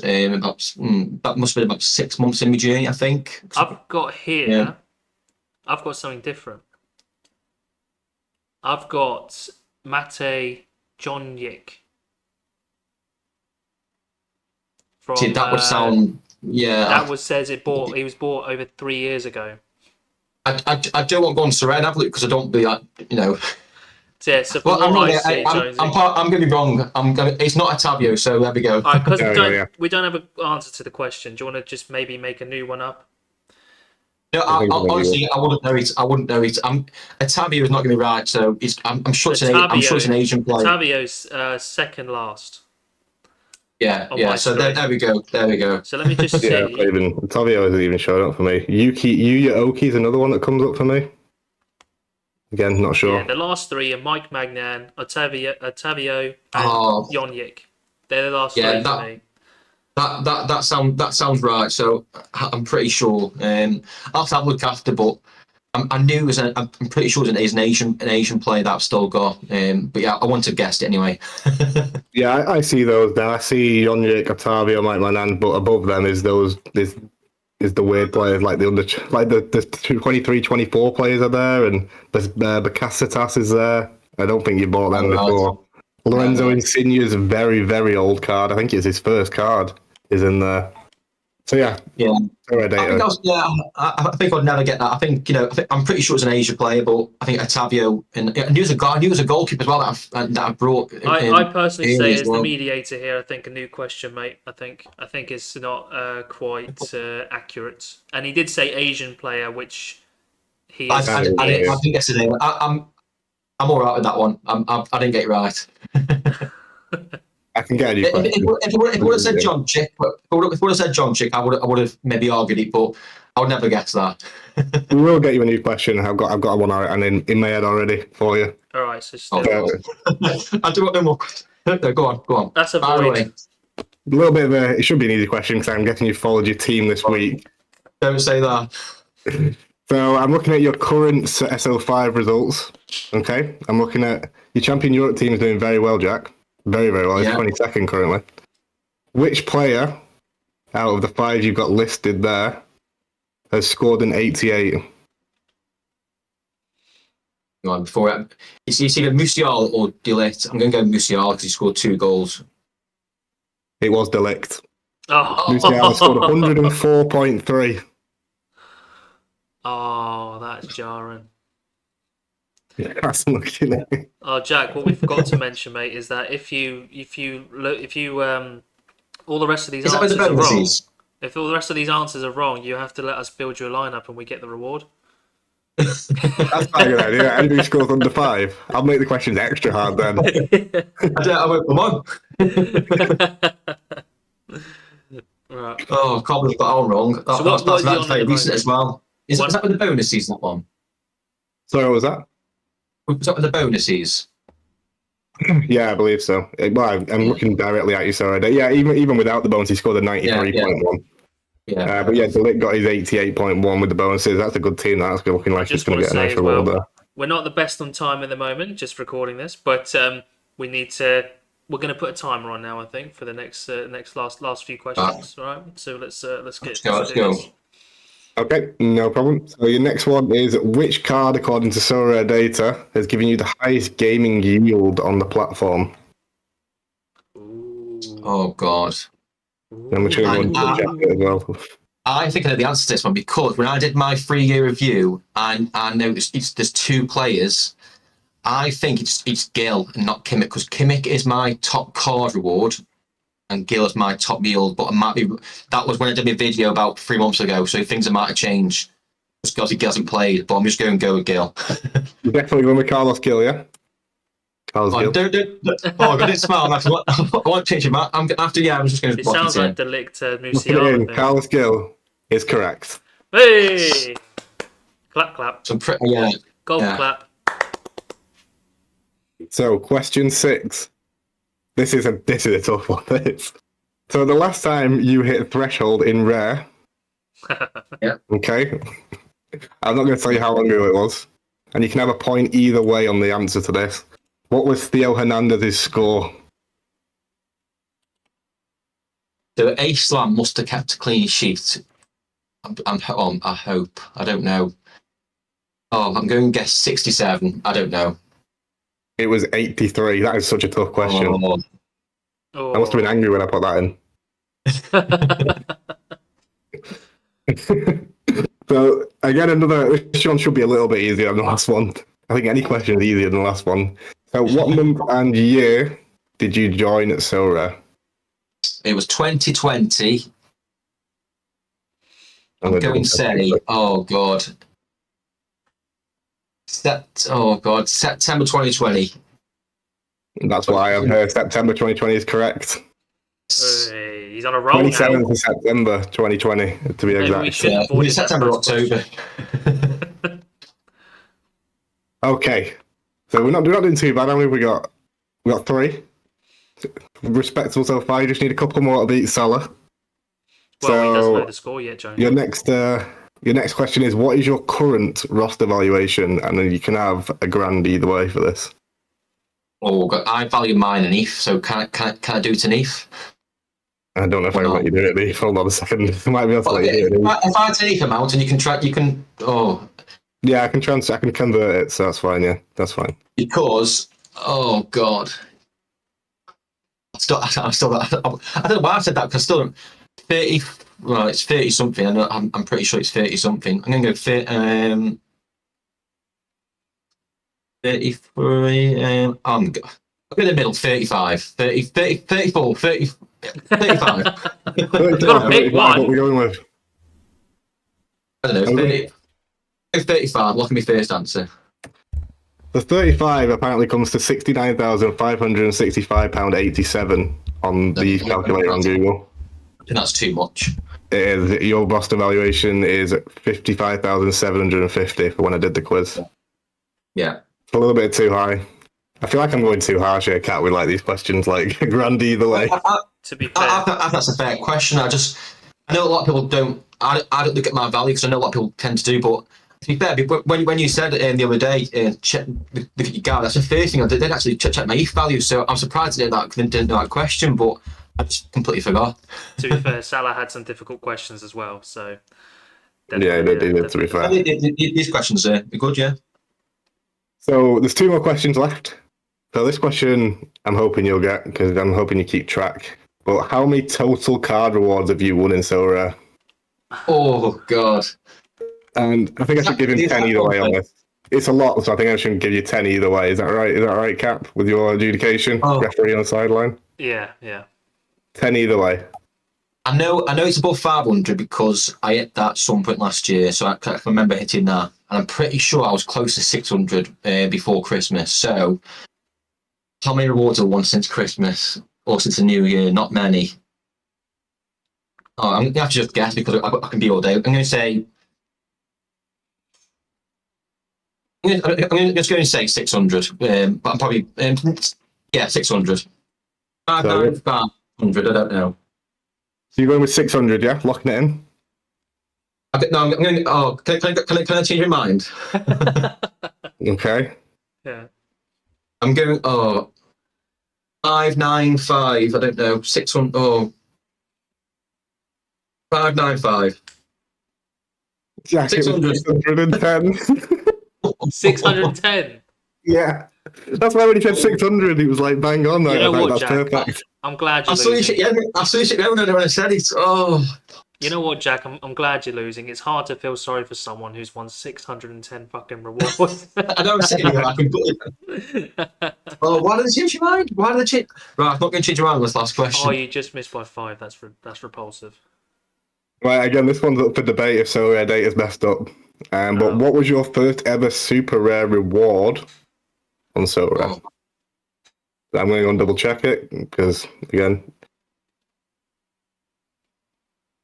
Oh God, I can't remember any reward me super rares. Oh no. Reward is a super rare. Shit.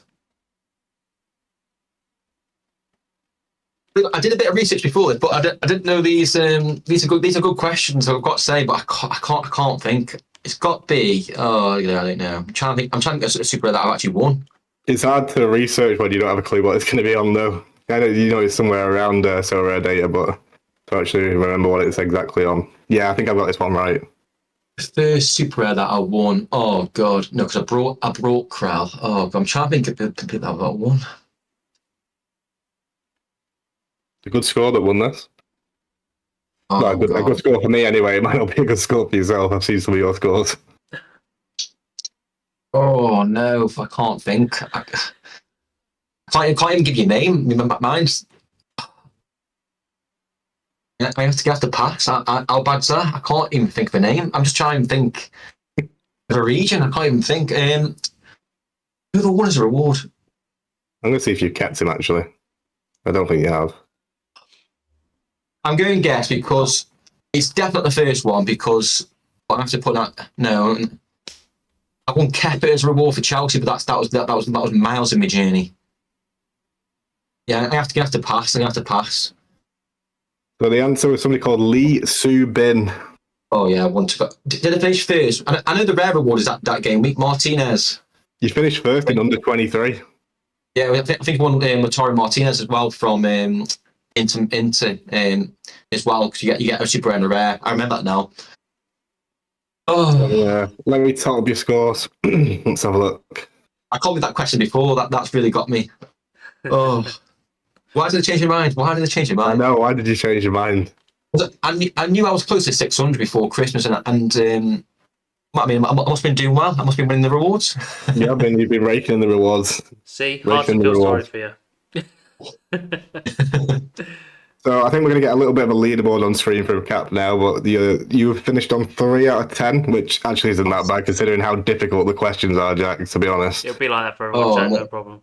You definitely will be last, but unfortunately Stella did score 5, so he's ahead at the moment. Some good questions, honestly good questions then, and you know, some of them were quite difficult, but not difficult in that sense, but like I should know my valuation of Megari, I should know how many rewards I won. So yeah, I think they were good questions. I need to spend a bit more time looking at my gallery. Yeah, for next time, for the next quiz. But I do have another quiz. I don't know if Cap, have we got time for another quiz? Do you want to do it straight away, or do you want to ask a couple of questions? It might have to be shorter because I've got some other questions to ask, and then we can wrap it all up. All right. Well, do you want to ask your questions first, and I'll get this quiz? All right. Yep, can do. So, right, I want to go into a bit more personal, Jack. Like I said, we ain't got long, mate. I think we've been recording for near enough. I think 2 hours. I think so. Yeah, we need to get a little crack on. But what can we expect from JackP this year? In terms of For Sorare, your content. I think let's say go with your content and you as an individual. What can we expect them to see? So I'd like to... So if I was to elaborate on something, right? So I've got here, right? You've got near enough 2,500 Twitter followers. You have over 1.1k followers on YouTube, over 400 followers on Twitch. So, like I said, you've not been here long, right? You've actually started the same time I did, I think, roughly. So what are, I guess, your upcoming goals for 2024? Like, do you have a certain follower count that you want to be on? Like YouTube subscribers, like I said, you're on 1.1. Is there something you would like to hit by the end of the year, like a personal goal? I haven't really got a goal, to be honest. To be fair, when I first started YouTube in the summer, my goal was to hit if 500 subs or if 500 or 1,000 by the end of this year, 2025. Wow. Believe it or not, I think it's 1,000 by 2025. So, I haven't really set a goal this year, to be honest. In terms of content, I like to go live once a week, on Twitch. I really enjoy that interaction with the community. I think YouTube, I mean, it's quite difficult. I don't know about you guys, but it's hard creating content sometimes on Sorare. I think it can be a lot of the same stuff. I do obviously a lot of reward opening videos. I've done some, MLS goalkeepers, budget plays, which is really good. But it's hard. I think there's hopefully rivals now will kind of pick that up. Yeah, I'm just trying some ideas, and it's quite difficult because it's not a game where someone can sit and watch, like FIFA, for example, or I don't know, Call of Duty, where people play nowadays. It's like very much go. It's right. It's a lot of like numbers, data, and it's quite difficult. But I suppose just try and be consistent. Really, try and upload as much as I can. With fun, as I'm sure you're aware, thumbnails can take a good half an hour or so, sometimes longer, recording, editing the videos, getting the idea ready, etc. So my goal really is to try and stay consistent and keep enjoying it. That's the main thing for me, really. Yeah, I love the answer, mate. Well, it sort of goes on to this next sort of question I have for you here because I wanted to know if you had, like, so if Sorare was to die tomorrow, do you have any contingency plans for your social media, your YouTube, Twitch, etc.? Is there something you like to maybe use, like John, for instance? Obviously, Sorare's not dead, yes, but he's used Sorare to elevate him and differ him to other YouTubers, so that he's built a good brand, and now he's sort of accelerating it by going into a niche or to something else he really enjoys. So have you got anything like in like IRL, in real life videos, vlogs, for example, challenges in real life challenges that you could potentially bring from So Rare, then could potentially do after if So Rare was to ever collapse?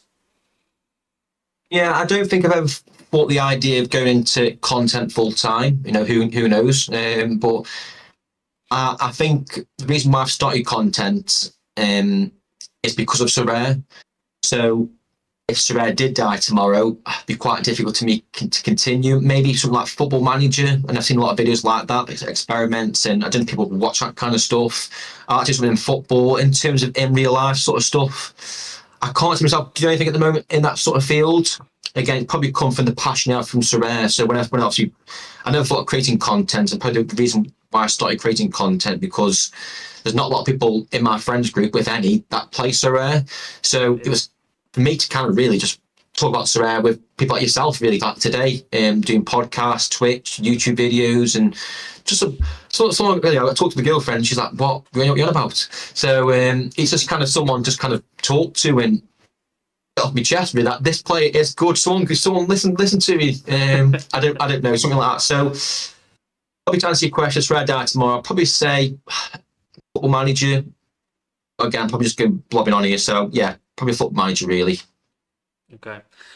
I do have one more question, and it is from Salah, but I'm not going to ask it till the very end. Last. So Jonesy, mate, you go ahead and give us a little thingy. So let me swipe my mic. Okay, the little last quiz that we've got for you. So, Jack, a long time ago, you might remember that Stoke were in the Premier League. Yes, I can remember that. Yeah.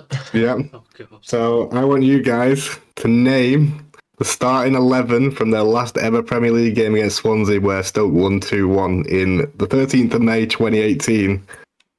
There's some familiar faces in here. Cap, I'm not expecting you to keep your lives there. You got 3 lives each. Can I go first then? Because I think I've got a little bit of a a little downfall here, considering I'm not a Stoke fan. But I'm assuming, and I'm going to say someone like, oh shit, actually I don't know. It's one of two players I've got in my head. Peter Crouch. Peter Crouch is in there. Yep, he scored, I believe, I think. There we go. There we go. There we go. Over to you, Okay. Jack. Yep. I'm pretty sure I remember seeing him play. I'm a Stoke fan, but I'm going to go Shaqiri. Pretty sure. Shaqiri is correct. Shaqiri started on the right wing. It's a good start. No lives lost. Jesus. Glenn Johnson. Glenn Johnson is not correct, Cap. Shit. I'm going to say the goalkeeper. I'm going to guess. Going between two. I'm going to guess Butland. I can't know if he was still there at the time. Butland is correct. That's 3 on the board. Over to you, Cap. Ryan Shawcross. Ryan Shawcross is correct. 4 on the board. Go on, boys. Shit, I don't know. Oh god, this is quite tricky for me. I'm trying to think now. Yeah, it's tricky for you. God.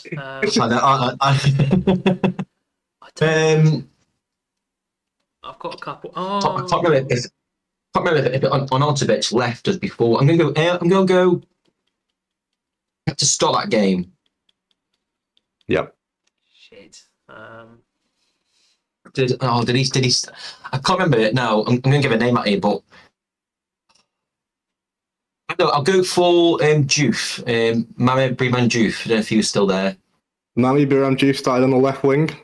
So that's used on 5. You're doing better than I thought. Well, you're doing better than I thought, Jack. But Cap's doing quite well there, to be fair to him. Yeah, to be fair, even I'm struggling. It's a tough one. I mean, it was like 5 years ago, Adams. so. Oh god! I swear he played for Stoke. Then he moved to Liverpool. Who? Charlie Adams. That's his name, isn't You want it? Charlie Adam? Yeah. That's a good shout. Charlie Adam is incorrect. I think he'd already moved by that Oh. point. So, Cap, you've got 1 life left. No, Oh I don't God. want. No, because he left. I've got another player in my head, but I'm pretty sure he left for Leicester before we got relegated. So I'm not going to go. I'm trying to get the other centre defender. I'm going to go Muniesa. Muniesa is incorrect, Jack. I'm going to start throwing out clues when you both get down to 1 life. Oh, I don't. What formation were they playing back in the day? Were they playing the 2 striker? Because they're 4-3-3. Oh, quite old. Because 4-3-3. But you've got all the forwards already. I was gonna say Wilfred Boney, but okay, so not him then. Wilfred Boney played for Stoke. Yeah, sorry, Yeah. it is. Yeah. Did he? I thought it was Swansea. God, bring up your ball game knowledge. Jeez, I'm pretty sure you had a loan spell with us, yeah. Oh, right, okay. So we've got Crouch, So- Doof, Shaqiri, Shawcross, and Butland. So Right, okay. Walters didn't even. He's up front, though, wasn't he? He's a forward. You're missing all the midfielders, and you're missing a few of the Of course we defenders. are. By the way, I just want to put it out there, Charlie Adam was on the bench for that game. Didn't come on, though. So I just want to say that now. And also Glenn Johnson was on the bench and didn't come on. Oh. So put that out there as well. The Cat's performance isn't terrible, it's just that they didn't start. I don't know if I know. Maybe Allen. Allen played for Stoke. Joe Allen, Joe Allen, yeah, Welsh bloke. Yeah, that is correct. That's a midfielder off the board. Come on! He was High on goal that line. game. 5 and these are very difficult. I I don't know think anymore. we've got one in the left back. I had John in my head. I had Eric Peters left back. If he's not left back, I don't know who was. Eric Peters left back. Yeah. Yeah, that's right. Eric Peters was a left back. Did he move to Burnley after that? Yeah, he went somewhere. I'm pretty sure at Burnley now, isn't he? Or no, he's at Q. Where is he now? Can't remember where he is. Yeah, he definitely played at Burnley at some point. Right. You're doing really well. You're doing really well. There's only 4 to go. And you're missing. I'll tell you what positions you're missing to give you a bit of a clue. So you're missing the right back, and I remember this guy being not very good. You're missing the left centre back. I'll give you a clue on him. He's still playing in the Premier League. You're missing a central midfielder who I'm not sure who he is. I think he was a youth maybe for this game. And you're missing a left centre mid who. What's he doing these days? Can I guess the He's left still centre playing. because I got one in my head? All right, go on, put your guess in. Stephen Ireland. Stephen Ireland, Cat, for your last life has gone. He was Ah, on the bench. fuck. He's on the bench again. He's named 3 bench players. Jack's got 2 lives. I'm going to go Jeff Cameron. He might be on the bench, though. Oh, the American. Jeff Cameron was on the bench. Right, I'm going to start throwing out some serious clues now. So the left centre back was a low knee. A low knee. Oh, God. He's currently playing in the Premier League. Low knee. Oh, He's well known for kicking a cat. Oh, Sume. Oh, my God, yes. I forget he even played for us, to be honest. Oh, God. I remember he played for us. He's left back. So I can't really give you any real information on one of the centre mids because I don't know who it is myself. I can tell you that he's Scandinavian. Scandinavian? Yeah, I'm going to have to have a quick look at who it is because I honestly don't know who it is. But I bet Stoke fans watching this thinking, bloody hell, come on. Scandinavian? Taking my Yeah, advice, you're not I'm going to get. I don't think anybody's going to get this guy because he's playing in like League One now. What's we begin with? His surname? What's the letter? Esper Sierra. Sierra. No, yeah, that's. I don't. We'll come back to that one if we can at the end. The right back you're missing. I remember this guy and he was awful. He was meant to be quite good though before you signed him, but he was awful. What can I give you a clue on him? His first name starts with M, I believe. Let me just double check that because I think his name is that. Yeah, it is. Is he still playing now? Let's have a look. Oh, God. He's currently without a club, but he was playing up until 2023. Oh, Oh God, I hate myself because I probably I'm going to kick myself when these players get. I don't know. Throw out another clue. He's had 6 caps for Austria. That should give it away a bit. It isn't. Oh no, what's his name? Wimmer? Oh, Wimmer? Did you give him a B? Yeah, his last name does, yeah. Oh. I can't think of his. I can't even think of his name, but I know it is. I know it's. I can't see his name. I'll give it his. Moritz Bauer. That's the one. He was meant to be quite good when he was signing for Stoke. I remember when he got mentioned. Yeah, one there. Yeah, God, I'd never guessed that. I'd never even think about that. God. If this guy is the guy I'm thinking of, I think this guy's a bit of a Sorare legend. This last guy. The second to last guy, because we're not going to get the other centre mid, because I don't even know who that is. But the other central midfielder, I think, played left central midfield. I'm sure. Let me have a look. If it's the right guy, it might not be the right guy. There's a lot of players with the same last name as this guy. Right, let's get a timer on the clock then, because we've got to wrap it all up soon. Okay. I can't think of any more. I can't think of any more players at all. Right. Okay. It's not the same. It's not got the same name. So this guy is currently playing in the Turkish league. Mbula. No, it's not Mbula. On my stream the other day, someone said someone scored and he's played for Stoke. He might have scored. This guy's got a few goals in the Turkish league. Good few. If he scored the other day, then it's a guy that someone told on stream the other day, and my mind's gone blank. Let me see if he scored the other day. If he didn't, then it's someone else I'm thinking of. But I think even if you don't get it, I think you've had a good run to get 9 or 8. yeah, I think. you have to give me the answers. I'm struggling here. Right, I'll give you the answer. So the central midfielder that I've never heard of, his name was Lasse Sorensen. Oh yeah, he was. He came for the youth. But yeah, he was. That's why we went down. He got subbed off for Stephen Ireland or Darren Fletcher, one or the other. Yeah, we got Adam on the bench. Anyway. Then the person who actually scored alongside Crouch that day was somebody called Badu Ndiaye or Pape Ndiaye. Yes, he wasn't the guy I'm thinking of, but he was like one of our record transfers. And he wasn't great. He's at Gala now. He scored 8 goals in 29 games in the Turkish league, so not too bad a record. Yeah, I think his attitude. Well, he's a decent player, but I think his attitude wasn't. But anyway, yeah, I quite enjoyed that. But Another tough one, but that concludes the quizzes for the weekend. Lovely. So how we'll conclude this, Jack, obviously I've said to you to get a question ready for the next, so I'm going to tell you Salah's question to you, okay? So if you could drop everything in life and do the one thing you love, what would that be and why? Oh God. Deep question, I know. Yeah, very deep. Bloody hell. If we could drop everything in life, so I guess that means probably an obvious answer from beyond the spot here, but I'd probably say it's not something that I love, but if I had a lot more time and I had no job, I'd probably say travelling, go out travelling, but that's probably not an obvious answer. I don't love travel. I don't mind travelling, but it's not something that's on the top of my list. But yeah, I'd probably say travelling if I had to drop everything and visit the world, go travelling. Probably have an obvious answer, but Fair enough. That's a fair enough answer. And what's your question to the next guest on the podcast next week? Well, my next question is more Sorare related, not as deep as Sal's question, so apologies in advance for that.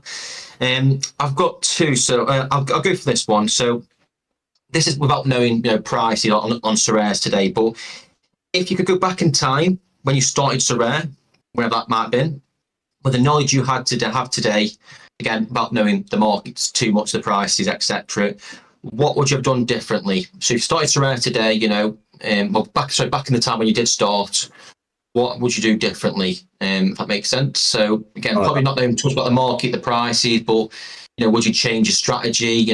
Anything different? Yeah. Okay. Yeah, that's a good question.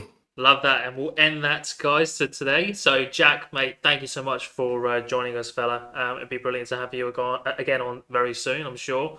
But, guys, if you haven't been living under a rock, that is JackPSorare. Make sure to check his Twitter or X, YouTube, and also Twitch. Anything else, mate, you wanted to shout out before we leave? No, that's great. Yeah, cheers. That's everything. Thank you very much. Obviously, I've been myself, Capital Sorare or Sorare Capital. Sorare Jonesy, check him on X, and obviously subscribe to the YouTube channels as well. But that is all from us, guys. Rate us 5 stars, Spotify, like, comment, and subscribe. See you later. Bye bye.